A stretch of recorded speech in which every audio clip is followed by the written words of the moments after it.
O Criptofácil postou uma matéria que me chamou a atenção. Concentração de bitcoins, 61% estão nas mãos de grandes players. E através dessa matéria, eles apontaram alguns problemas que essa concentração pode causar.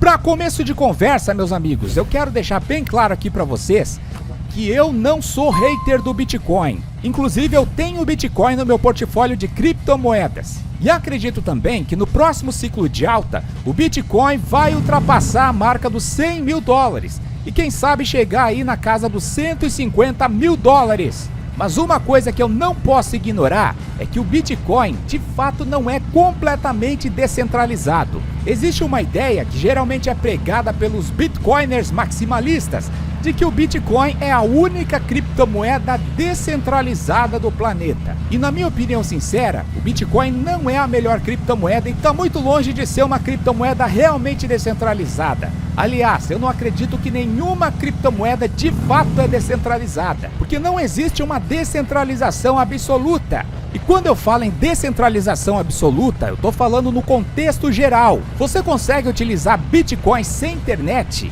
Vai ter gente dizendo, poxa, dá para utilizar Bitcoin via satélite, Bitcoin via rádio e o escambau. Mas isso está acessível a qualquer pessoa que queira utilizar o Bitcoin? Se o Bitcoin fosse adotado realmente como uma moeda de pagamento, ou até mesmo uma moeda global, segundo o questionamento que eu quero fazer aqui com vocês, você consegue fazer mineração de Bitcoin? Talvez se você tenha nascido em algum país onde a energia elétrica é mais em conta e você tenha grana para comprar um equipamento que minera Bitcoin, você consiga. Mas eu posso afirmar aqui, com certeza, meus amigos, que aqui no Brasil é impossível minerar Bitcoin. O gasto com energia elétrica não vai compensar todo o seu esforço, todo o seu trabalho. Porque o equipamento de mineração, além de ser muito caro, você tem mais a questão do gasto da energia, que é altíssimo. Se você parar para ver, a galera que minera Bitcoin de verdade são as grandes corporações, grandes empresas, grandes mineradoras, que têm pavilhões e pavilhões dessas máquinas caríssimas e estão situadas em locais estratégicos, onde a energia é mais barata. E eu não tô falando aqui, cara, de energia gasta com Bitcoin, Greenpeace e essa baboseira toda. Eu tô falando aqui dos mineradores centralizarem o processo da mineração do Bitcoin e, consequentemente, centralizarem também o processo da verificação das transações. Uma moça no Twitter postou o seguinte: tô há 2 dias com uma transação na fila e 0 de confirmação. Devo me preocupar? E olha que ela não pagou barato por isso, ela pagou R$6 de transação. E por que isso aconteceu? Aconteceu porque os mineradores de Bitcoin fazem leilão com as transações dos usuários. Ou seja, as transações que vão ser verificadas primeiro são aquelas que têm uma taxa mais alta. Quem pagar mais leva.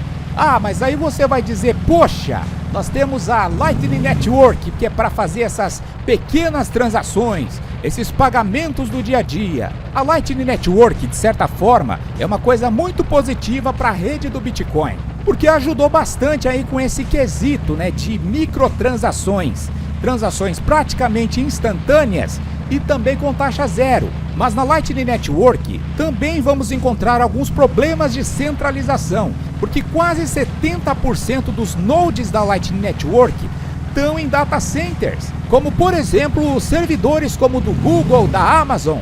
Ou seja, se você está fazendo transação via Lightning Network e está utilizando um node centralizado que está hospedado na Amazon, por exemplo, você não está realizando uma transação completamente descentralizada. Falando em Lightning Network, na Bitfinex tem uma coisa que eu acho muito interessante, que é a possibilidade de você depositar e sacar o Bitcoin utilizando essa rede, que aliás é uma das funções que eu acredito que toda corretora deveria de ter. Tá conseguindo sacar por que eu não acredito que o Bitcoin é completamente descentralizado?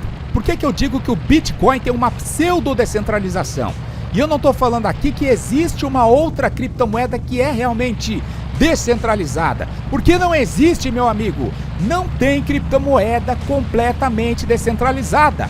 com descentralização absoluta. Aí nós temos mais essa questão que foi abordada aqui pelo Criptofácil.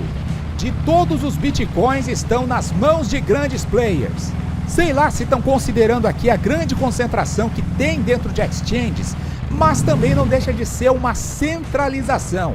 Você deixar uma grande quantidade de bitcoin dentro de uma exchange é uma parada completamente contraditória dessa ideia que os maximalistas pregam, porque quando você transfere seus bitcoins para uma exchange, você está cedendo a sua custódia para esse serviço, para essa empresa, ou seja, acaba dando na mesma. E a partir do momento em que os grandes players começam a dominar esse mercado, aí eles conseguem inclusive decidir se o mercado tem que ir para cima ou se o mercado tem que ir para baixo. Aonde é que entra a lei da oferta e da procura numa situação dessas? Sem contar, cara, vamos dizer aqui uma hipótese maluca. Bitcoin foi removido de todas as exchanges do planeta. É proibido negociar Bitcoin agora. Aí, como é que você vai negociar? Via P2P? Você acha que vai ter liquidez para conseguir negociar esse grande volume que nós negociamos hoje em dia com Bitcoin? Eu afirmo aqui, cara, Bitcoin só serve como reserva de valor porque ao longo da sua história ele ganhou preço. Não é por causa de tecnologia que ele é uma reserva de valor. E digo mais, meu amigo, ele só ganhou preço por causa das negociações das exchanges. Se ele tivesse sendo negociado P2P, ele jamais teria chegado aonde chegou. Epaminondas Chanel!